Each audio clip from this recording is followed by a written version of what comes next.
வணக்கம். இன்னைக்கு என்ன கமெண்ட்ஸ் பார்க்க போறோம்னு பார்த்தீங்கன்னாக்கா, வர்ஷாக்குட்டி ஒரு நாள் பிரியாணி செஞ்சிருந்தாங்க.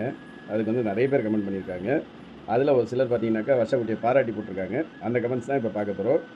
அதில கனிமொழியும், ஜெயஸ்ரீயும். "வர்ஷாக்குட்டி செய்யறது மட்டும் இல்ல, பேசுறதும் சூப்பரா இருக்கு. கூட அப்பா கிண்டல் அடிக்கிறது சூப்பரா இருந்துக்கு" அப்படின்னு சொல்லியிருந்தாங்க. ரொம்ப மகிழ்ச்சி.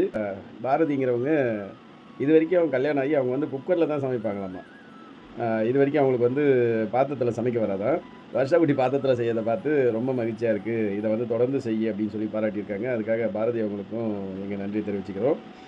ஜோதி கிரீஷ் அப்படிங்கிறவங்க பார்த்தீங்கன்னா, அ வர்ஷா கத்துக்கிட்டதுல வந்து அந்த லோ ஃப்ளேம்ல வச்சு சமைக்கிறது வந்து ரொம்ப நல்ல விஷயம்.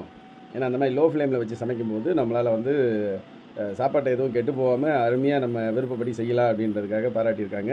அது ரொம்ப மகிழ்ச்சி. அன்பே சிவம் அப்படிங்கிறவங்க பார்த்தீங்கன்னா, மட்டன் பிரியாணி செஞ்சு காட்டிட்டீங்க. சூப்பரா இருக்கு. இதே போல வந்து எங்களுக்கு ஒரு நாளைக்கு சிக்கன் பிரியாணி செஞ்சு காட்டுங்க அப்படின்னு சொல்லி கேட்டிருக்காங்க. கண்டிப்பா அவங்களுக்காக ஒரு நாளைக்கு சிக்கன் பிரியாணி செஞ்சு காட்டிருவோம்.